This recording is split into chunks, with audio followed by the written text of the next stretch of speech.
Criminology is a true crime podcast that may contain discussion about violent or disturbing topics. Listener discretion is advised.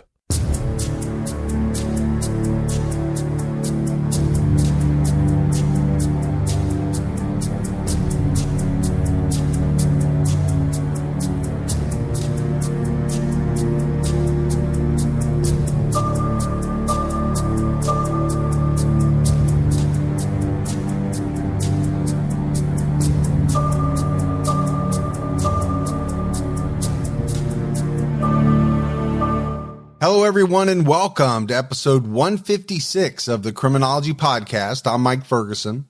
And this is Mike Morford. Mr. Mike Morford, what's going on with you, brother? I'm doing good. No complaints. How about you? Yeah. I mean, I probably have some, but who would listen? Who would want to listen is the question. So, like you, I'll stay positive because I think it's important right now, right, to kind of maintain a positive outlook on life. Yeah, and I think what's really cool is that everyone's been contained, sort of held up in their homes for so long. We're finally starting to venture out, at least I am, and it's just, it's helping me clear my head a little bit, let's say that. Yeah, being able to get out a little bit more is great. It kind of makes you feel like an explorer. You haven't been out for a while. Let's see what's out there. What's going on? We've got our Patreon shout outs to give, so let's give those. We had Michael McGinnis, Courtney Isabel jumped out at our highest level. We had James Ward and Heidi Valentino. So thanks to all of you for that support. Yeah, thank you very much. That support goes a long way. We can't thank you enough. And if there's anyone out there that would like to help support Criminology, you can do so by going to patreon.com/criminology. All right, Morph, it's time to jump into this case. And in this episode, we are headed north to Canada once again. We've been there a number of times. We've handled quite a few Canadian cases.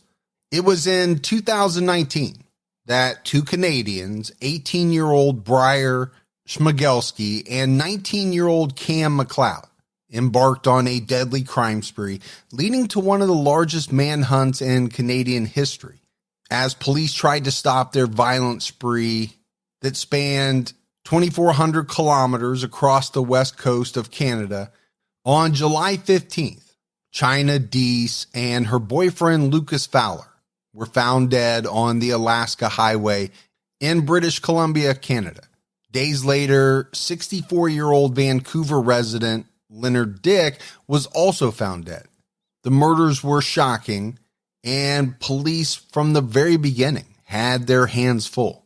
Initially, police didn't connect Bryer Schmegelsky and Cam McLeod to the deaths of China Deese, Lucas Fowler, or Leonard Dick, which unfortunately delayed progress in the cases and in apprehending the two killers.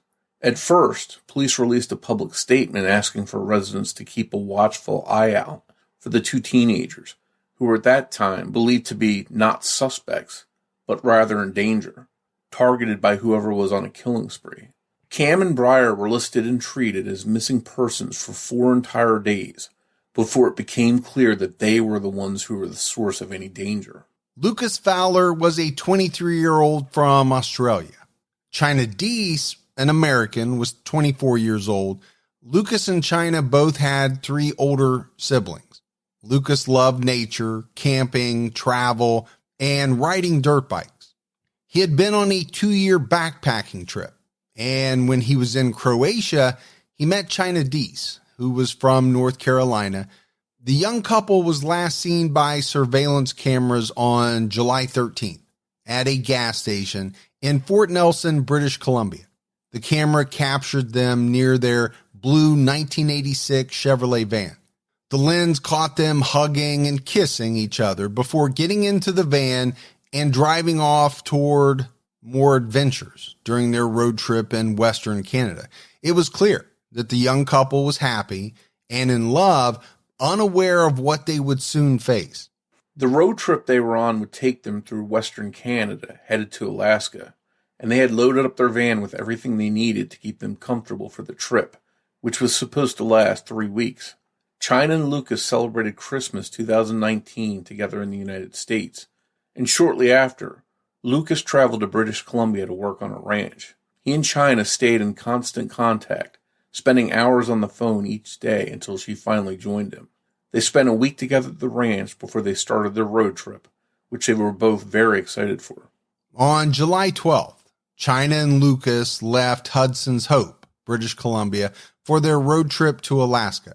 They had about 21 hours to drive northwest through Canada before they would hit the Alaskan-Canadian border. They had fixed up their blue 1986 Chevrolet van for the trip. As fate would have it, Bryer, Schmegelsky, and Cam McLeod also set off on a road trip on July 12th. They told their friends and families that they were going to try and find work in the Yukon territory in northwestern Canada.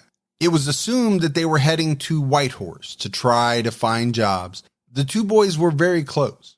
They had both gotten jobs at the same Walmart store and even managed to work it out so that they had the same shifts.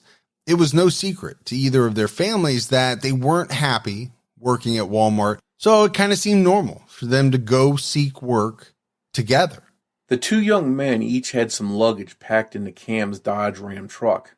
Later investigation by police would reveal that the two stopped at a Cabela's store in Nanaimo, British Columbia, about an hour east of Port Alberni, and purchased a Soviet SKS carbine rifle, 2 magazines, and 20 rounds. During this visit to Cabela's, they went directly to the section of the store that had the weapons and ammunition.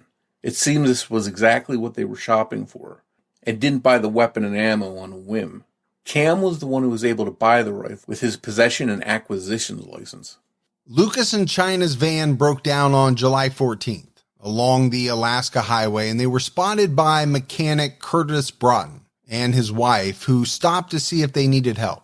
China and Lucas seemed to have everything under control and thought that they might have known what the problem was.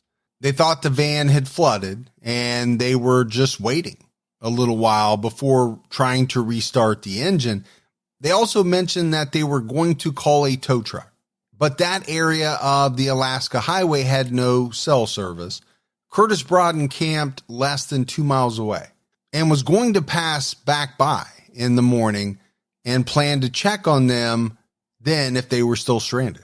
This sighting by Broughton was around 3:20 p.m. on July 14th, and he later told investigators that Lucas and China seemed happy.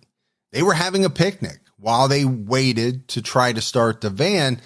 There were no signs of trouble, besides the fact that the van was out of order at the moment.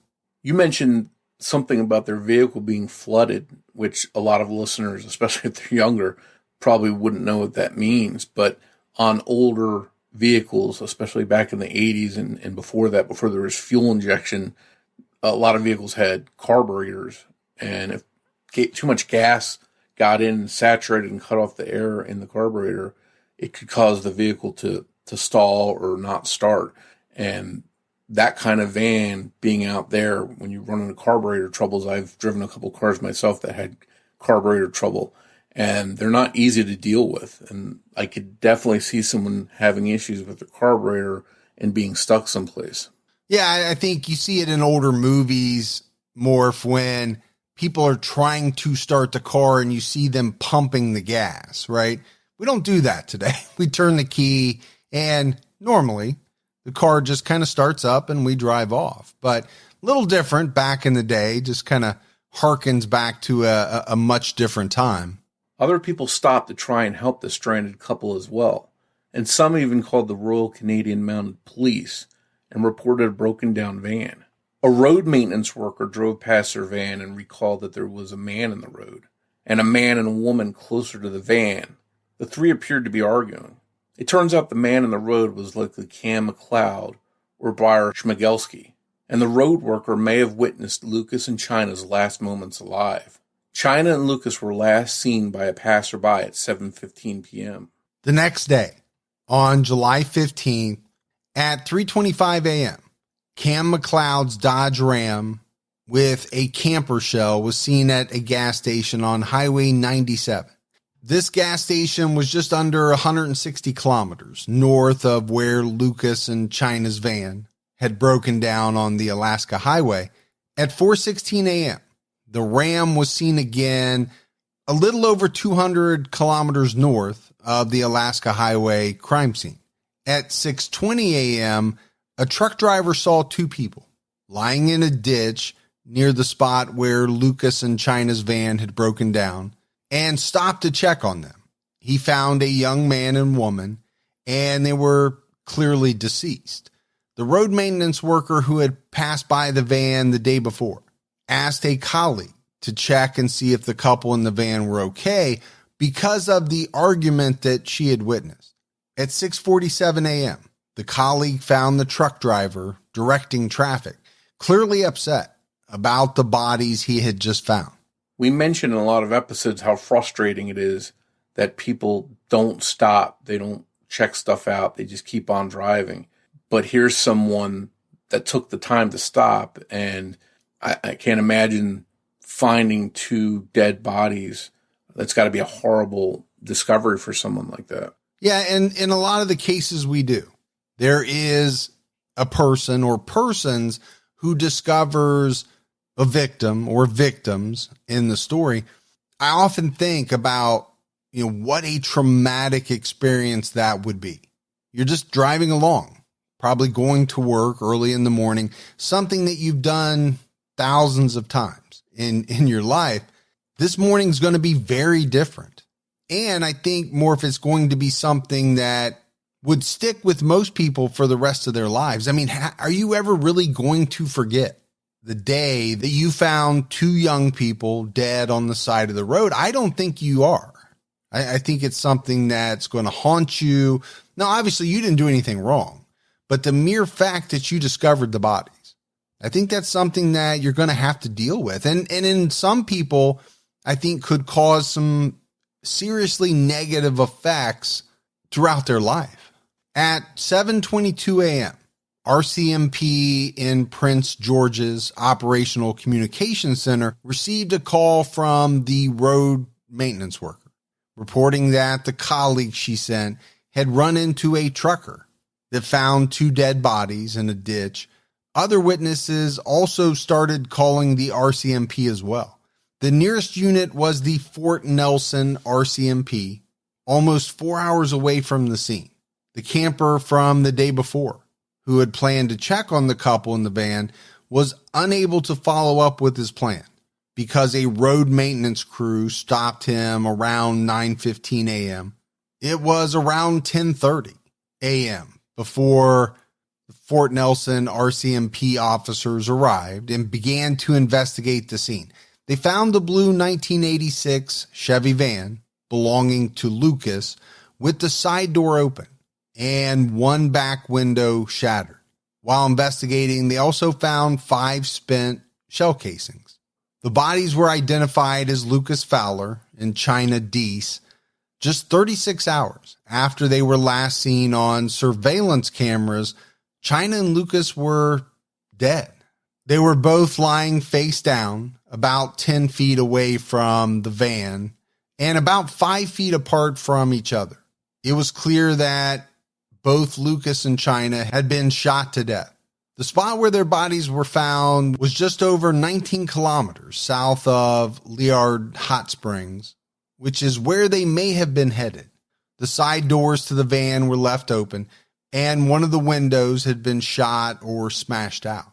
Further examination showed that both China and Lucas were shot multiple times. And later, ballistically, the weapon used was determined to be an SKS carbine, a semi-automatic rifle. Later that day, after the bodies were found, at around 4 p.m., Cam McLeod's truck was spotted at a gas station near Whitehorse in Yukon. This was about 7 hours northwest of the crime scene. The next morning, July 16th, RCMP major crimes officers arrived to investigate the Alaska Highway crime scene at 9:15 a.m. China's phone and Visa card were still inside the van, but Lucas's phone wasn't at the scene. This same morning, Professor Leonard Dick left his home on an 8-day road trip to northern British Columbia to spot grizzly bears.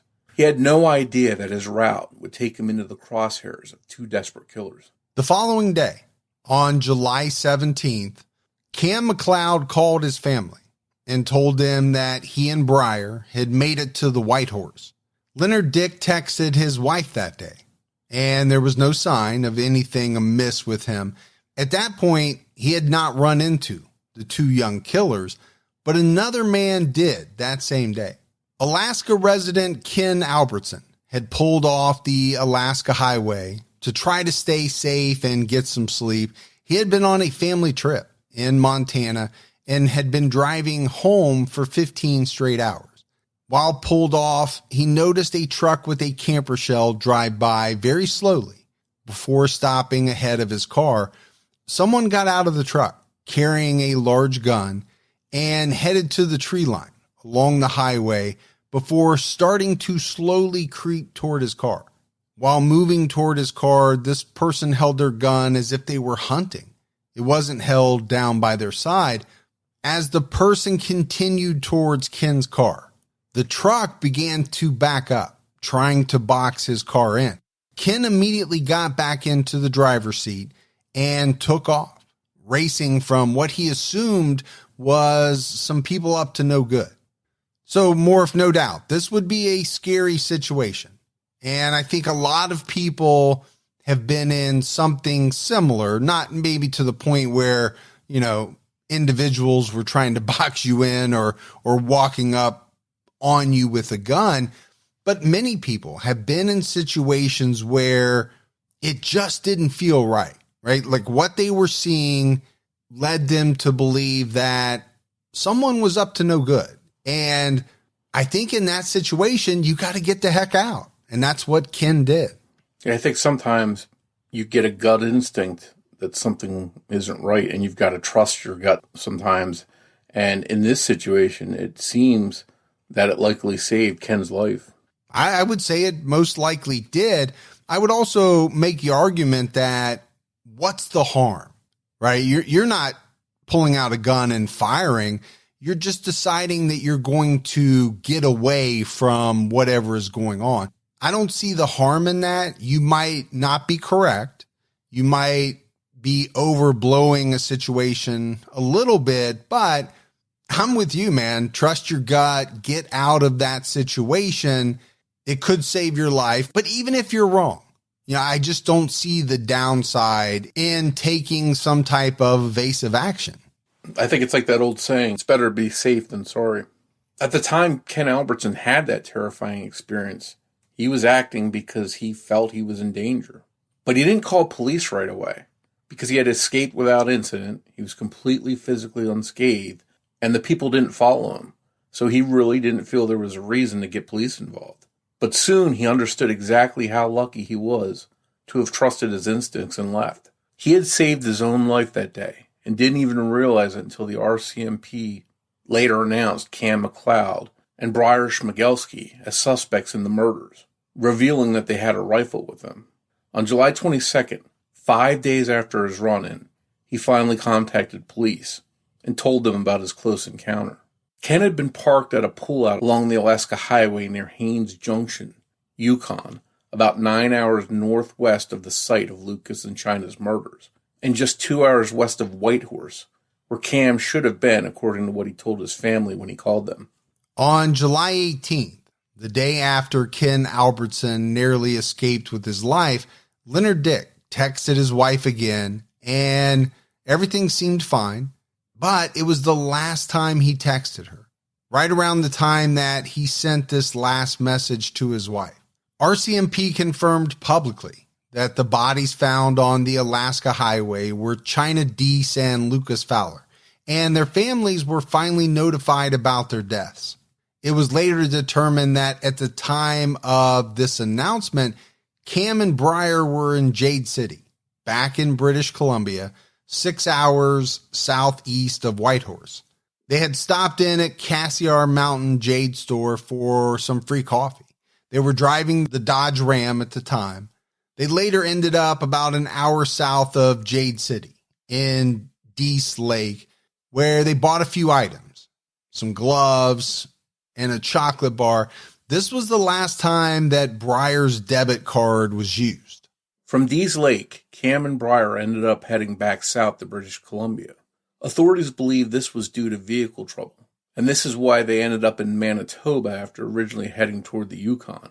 In the early morning of July 19th, Dease Lake RCMP received calls reporting a burning Ram truck on Highway 37.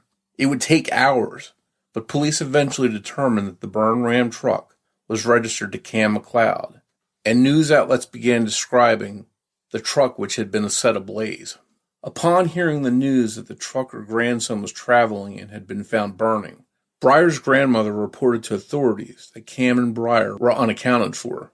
Police released photos of the two young men and announced they were missing, possibly in danger. Authorities and the young men's families feared that they were in danger. That same day, there was a possible sighting of the two men near Terrace, British Columbia, driving a gray Toyota RAV4. As they headed east along British Columbia Highway 16, they stopped at a store in Vanderhoof at around 5 p.m. and bought electrical tape and a crowbar. The two had to stop for gas in Fairview, Alberta, as well as Meadow Lake and La Ronge, Saskatchewan. Before the Ram was traced to Cam McLeod, the body of a man in his 60s was found near Lake Dease, just a mile away from the burned truck.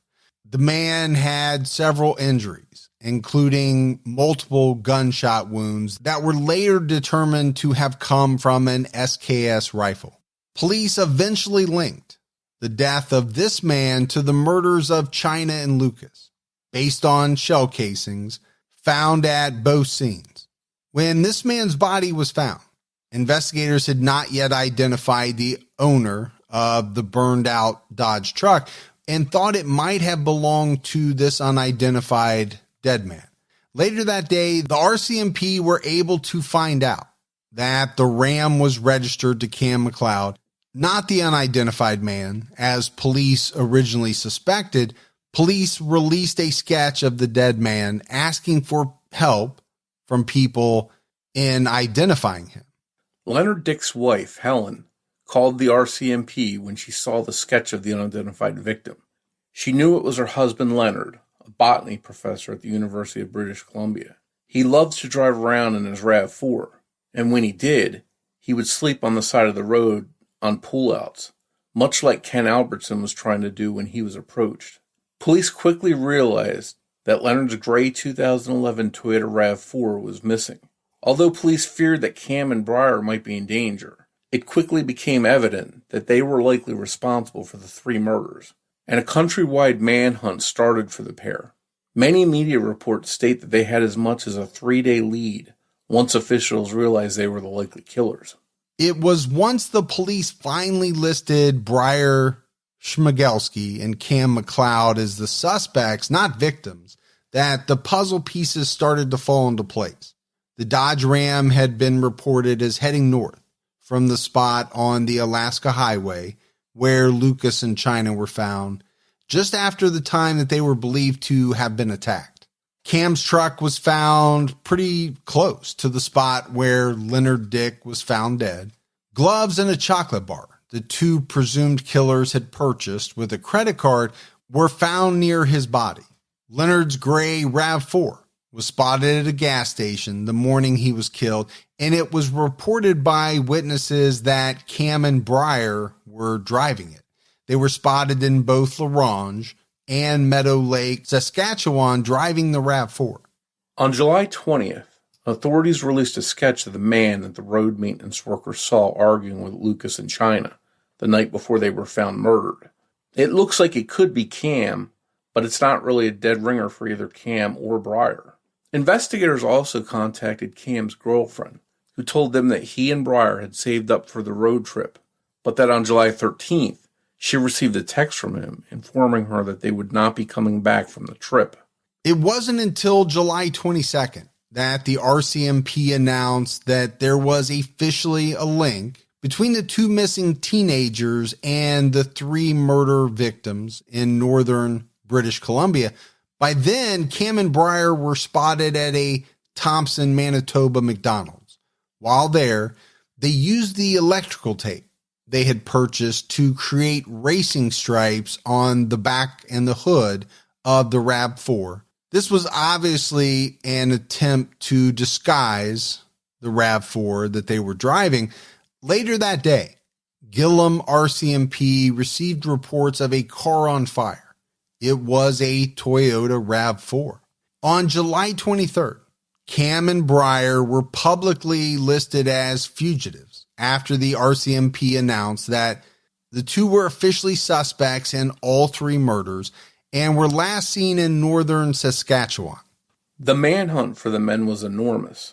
On July 24th, the RCMP's emergency response team was out in full force, as was their crisis negotiation team. The search even included canine and air services, which searched the area surrounding Gillum. On July 26th, the Minister of Public Safety and the Defense Minister approved RCMP Commissioner Brenda Lucky's request for assistance. Cam and Bryer's houses were searched, and police found maps and unspent ammunition. Just one day later, aerial reconnaissance started under RCMP command in Gillum and the surrounding area, with a Royal Canadian Air Force search and rescue squadron, as well as a CC-130 Hercules, using high thermal detection gear. But the search came up empty. The air search focused on swaths of land with heavily wooded areas and swamps that made searching difficult on foot. And there were even wild animals in the area, like grizzly bears, that made searching dangerous. Yeah, I think, a lot of times, Morf, in the movies or in news footage, when a search is underway, a lot of times you'll see authorities, a lot of townsfolk holding hands, walking through areas, right? You've seen that all the time. They're trying to stay very close to each other to make sure that they don't miss anything out in a field or something like that. We're talking about kind of a much different terrain here, very heavily wooded, swampy. And you mentioned it, you've got some very dangerous animals. You can't just throw a bunch of volunteer searchers out in an area where grizzly bears are roaming around. So, to me, it does make sense to bring in some of this specialized type air technology, especially when you get into the area of like thermal detection type stuff. Okay, that seems like it would work very well in this situation, but obviously they didn't find anything. Yeah, it seems like not finding anything wasn't for lack of trying. It seems like they pulled out all the resources to try and locate these guys, and they just couldn't find anything. By the time the manhunt launched, Cam and Bryer had a pretty good head start. After torching the stolen RAV4, they headed into the woods on foot. But as we mentioned, there started to be a lot of media attention on the case. Someone in Cold Lake, Alberta, reported that they helped two young males with a stuck Toyota RAV4 back on July 21st. The guy hadn't thought anything of it until he saw an announcement on Canada's Most Wanted. By the time that he reported his interaction, Cam and Bryer were already on their way to northern Manitoba, nearly 1,500 kilometers away, where they ended up burning Leonard Dick's car. The same day they were stuck in the mud, Cam and Bryer were seen in Saskatchewan at a Meadow Lake store. The surveillance video from the store wasn't given to police for a number of days. Residents in the Gillum area also reported seeing Cam and Bryer twice on July 22nd. Bryer and Cam were actually stopped in Split Lake, Manitoba, during an unrelated and routine alcohol checkpoint. This was the last confirmed sighting of Cam and Bryer, but they passed through the checkpoint with no problem. If you love chilling mysteries, unsolved cases, and a touch of mom-style humor, Moms and Mysteries is the podcast you've been searching for. Hey guys, I'm Mandy. And I'm Melissa. Join us every Tuesday for Moms and Mysteries, your gateway to gripping, well-researched true crime stories. Each week, we deep dive into a variety of mind-boggling cases as we shed light on everything from heists to whodunits. We're your go-to podcast for mysteries with a motherly touch. Subscribe now to Moms and Mysteries wherever you get your podcasts. Gillum is quite a large town based on area, not population. There's not very many people who live there, just over 1,200. But at 1,200 square kilometers, it's larger than Los Angeles, California, or London, England. The main area where people live has one road leading to it, Unfortunately, while the roadblocks that were set up would snag any vehicle passing through, it didn't help in this case, because the boys took off on foot after they ditched their car. On July 28th, the RCMP finally received a tip from 2 members of the Indigenous Bear Clan patrol who saw 2 people who matched the description of Cam and Bryer at a landfill 199 kilometers southwest of Gillum. On July 29th, near the location of the burned Riot 4, investigators found a stash of more unspent rounds of ammunition. Another tip was received by the RCMP on July 30th. 2 men who matched the description of Cam and Bryer were described as suspicious and were reported to be near Iron Bridge, just east of Sault Ste. Marie. This was over a full day's drive south of Gillum, Manitoba. On the morning of July 31st, the 2 boys were possibly seen going east in a white car on Highway 11 and were reportedly in possession of a gun. This sighting was a 7-hour drive north and east from Sault Ste. Marie, still over a day's drive from Gillum. While these possible sightings were promising, nothing came out of them. That same day, July 31st, the RCMP decided to scale back their operation after searching over 11,000 square kilometers and sweeping over 500 homes in the towns of Gillum, York Landing, and surrounding areas. By August 1st, it became clear to investigators that people were basically just reporting any 2 men they saw together, as unconfirmed sightings were reported in many towns in northwest Canada. Police were in a scramble to see what sightings might be legitimate. Finally, on August 2nd, the best and most credible lead was reported. A tour guide in Gillum saw a blue sleeping bag on the banks where the Nelson River meets the Hudson Bay. On August 3rd, a search found a rowboat on the Nelson River's northern shore. It was damaged, and nearby were other items linked by the RCMP to Cam and Bryer. Some of the things found during the search included Cam's backpack, which had a wallet, clothing, and ammunition inside. This location was 65 kilometers northeast of Gillum, and about 8.5 kilometers northeast of where Leonard Dick's burning Toyota had been found. Police searched the water nearby, but nothing was found. After days of searching, the RCMP publicly announced on August 6th that it had found belongings related to the 2 murder suspects. The next day, the RCMP and a member of the Fox Lake Cree Nation found the bodies of 2 young men in brush just over 1.5 kilometers west of the damaged boat. The gun that had been used to murder China, Lucas, and Leonard was with the bodies. It was believed that the bodies were the remains of Bryer, Schmegelsky, and Cam McLeod. They were found almost 3,200 kilometers away from the bodies of their first victims, China and Lucas. Investigators determined that Cam had shot Bryer before he turned the gun on himself. It seemed apparent to investigators that they had a suicide pact with each other. Authorities recovered taped videos near the bodies. The videos had confessions on them.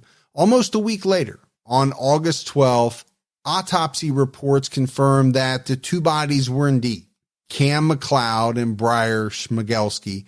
The manhunt was officially over, but the authorities continued searching for the answers to many questions in this case.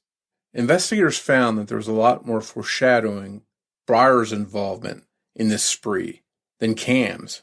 In the video confessions, neither of the teens mentioned an actual motive for their murders, leaving everyone stuck speculating. There's been a lot of discussion online and in media surrounding Bryer's obsession with Hitler and the Third Reich. Both boys were described as quiet and nice. Neither had been in trouble, and they didn't have problems with drugs. Bryer's friends and fellow students had noticed that he had changed recently, and had been sort of odd and making people uncomfortable. Bryer's father, Alan Schmegelsky, mentioned that his son had been obsessed recently with violent video games, and noted that he was raised on things like video games and YouTube. Neighbors and some of his classmates recalled that he had actually expressed fantasies about beheading people, taking his own life with a gun, or committing murders, and he had actually said things like, "What if these games were real?" None of these things were taken seriously at the time, but people started keeping Bryer at a distance. Bryer turned to online friends on gaming platforms like Steam and other chat apps. There, he was open about his admiration for people like Vladimir Putin and Adolf Hitler. He even posted photos of himself wearing swastikas and other things related to the Nazis. There was one photo of Bryer in a gas mask. The video games he liked to play were about strategy and war. Some of the photos he shared online show him holding a gun that looks a lot like an SKS semi-automatic rifle, the type of weapon used to kill China, Lucas, and Leonard. It's also been noted that Bryer liked to use that specific gun in some of the games that he played. And while his online friends had no idea that he would go on to be part of these types of murders, they soon began to disassociate themselves with Bryer. It was later learned that just before their trip, a girl had rejected Bryer, possibly sending him into a rage. Cam had a girlfriend, and he was in contact with her during the trip. Both boys had Facebook pages that linked to an account that had the same username as a YouTube, Steam, and Twitch account. All three of those accounts posted the same kind of things, including charged political posts, sexualized Japanese anime, the communist icon, and the Soviet flag. The profile photo for the YouTube account was Hitler's eagle. Both Cam and Bryer's Steam accounts were last active 1 week before Cam's Dodge Ram was found on fire on Highway 37. One of Bryer's grandmother's neighbors was shocked that one of her son's former friends would be suspected of something like this. This neighbor knew Cam from his job at Walmart and recalls him being helpful and having a nice smile. One unnamed witness contacted the RCMP during the manhunt for the boys, and their statements conflicted with just about everyone else's statements about the teens. This person believed that both boys were capable of murder and suspected that they had killed the three people along the Alaska Highway. It's unclear who this person was. The 6 confession tapes found were filmed on Leonard Dick's stolen camera. In 4 of the videos, Cam and Bryer are taking responsibility for the 3 murders throughout Canada and expressing future plans to kill more innocent people. One plan mentioned was to travel to Hudson Bay, where they would hijack a ship and sail to somewhere like Africa or Europe. The 5th video was only 6 seconds long and was probably recorded by accident. The last 2 videos on the camera were basically video suicide notes from Cam and Bryer, who explained their suicide pact and left last wishes for the handling of their bodies. Both boys requested to be cremated. The RCMP have not released the videos to the public. As it's been reported, there were no clear motives discussed in the videos and nothing really to learn about how this could have been prevented. And more for me, I think this is one of the really tough parts. I think it's natural for people to want to know why these murders occurred.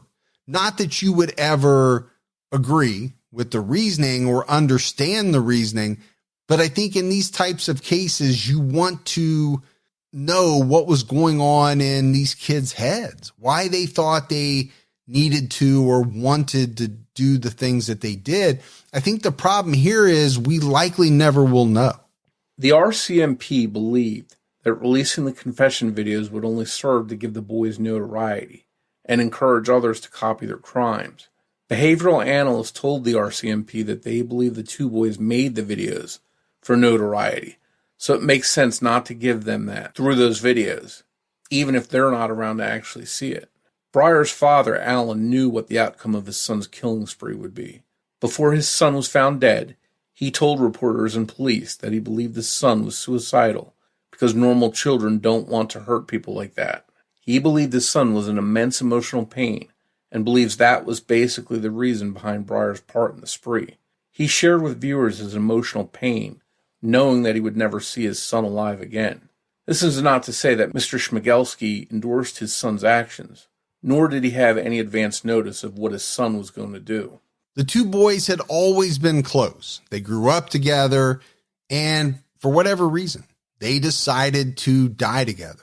Like in so many other cases of senseless violence, there's no clear reason and nothing that you could piece together into anything that would make sense or would justify the loss of innocent lives. In Canada, the vastness of the land and remoteness of some of these locations made it hard for the authorities to find these suspects. They were able to travel quicker than people could report their sightings. And, some of that has to do with the lack of cell service in some of these locations across the northwest part of the country. I think one thing, Morf, you definitely have to talk about is it's horrible that 3 people lost their lives. But from everything that we kind of know and some of the things that these individuals said before they went on their murder spree, I think the victim count could have been much higher. The problem is one victim is too many, right? When you're talking about the families of China Deese, Lucas Fowler, and Leonard Dick, I don't know that they can take any type of solace in that because they lost their loved ones. That's horrible. It's tragic. But I do think it's true that these individuals could have killed many more people and maybe had plans to kill many more people. Yeah, I think that's true in a lot of cases. I do too. And again, I don't want that to seem callous. I'm not discounting the murders that did occur. I'm simply pointing out that based on some of their conversations, some of the things that they had talked with friends about or things that they had posted, it does seem like that they had plans to turn this into a much bigger murder spree than it ultimately was. So Morf, as we wrap up this case, there's just a few things that I kind of want to touch on. I think these cases are always difficult when you have really no motive that is given by the perpetrators. Obviously, there's no trial, right, for certain facts to come out because both individuals died before police even got to question them. Their victims were chosen randomly. And then I think you also have to think about this area of Canada and some of the parts that are very remote and everything that was involved in the search. There really was a lot going on in this case. But I think, let's focus on the 2 boys. You didn't hear us talk a lot about, okay, these were really bad kids. They had incredibly long rap sheets. Everybody thought that they were headed for trouble.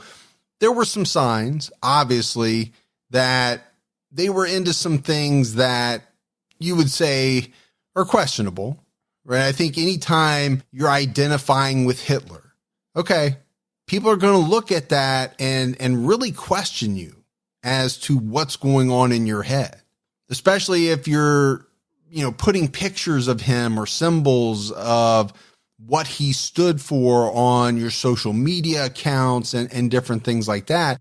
I think that was definitely the case. And people, even friends, began to notice that. They started distancing themselves from, these kids, which I think is bound to happen. Then there's the violent video games. Does that play a factor in what happened? I don't know. I've played violent video games my entire life. I'm 47 years old and I still play violent video games, war games, things like that. They've never made me personally want to go out and hurt someone. I think you can make the argument that they help desensitize people, as does a lot of things that's going on in our current society. We see a lot more violence now than I think we did in the past. Now, I don't play video games personally, but it's been one of those arguments, one of those debates over a long period of time. It seems like people asking, are these games leading to people doing bad things? And you have never done anything, and millions of other people have played these games and never done anything. Yet some people, it seems to have an impact. Maybe there's some underlying issue that some people have where these video games just feed into that and help set them off possibly into some of these bad situations. Yeah, my thing is possibly. Yeah, I mean, could it be a factor? I'm not discounting it. I think you have to look at these types of cases as it's probably not just one thing, right? It's probably not just violent video games. It's probably not just the fact that, one of the kids had a girl break up with him. It's going to take a lot of different things all mixed together to lead someone or two individuals to decide to do something like this. I just don't see it normally as being one thing. I don't think you can pin it on violent video games or this or that. But obviously there was something that caused these two individuals, because that's the other thing you got to look at, right? This wasn't a lone killer. This was two friends deciding to do this together. So that adds a dynamic to it as well. It's not the lone gunman. This is two people conspiring together and making that decision that, yeah, this is a good idea. This is what we're going to do. That's a fascinating part to me, is that two people could come together and find each other and hatch this kind of plan and carry it out. It's sort of reminiscent to me, at least, of a Columbine situation.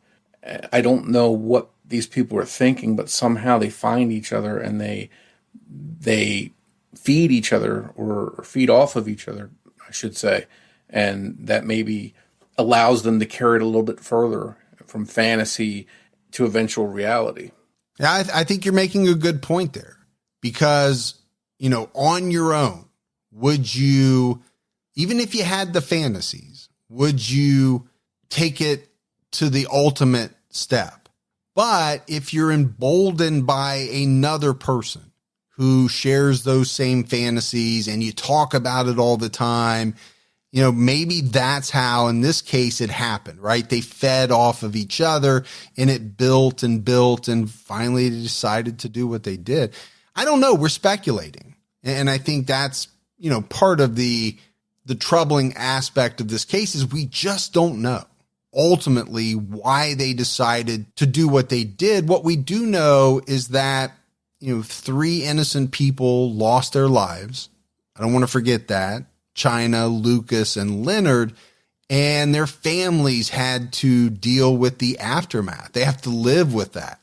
And they, like us, have to try to figure out why this happened too. It has to be so hard for the families dealing with all of that. But at the end of the day, to have no idea really why these kids chose to do what they did.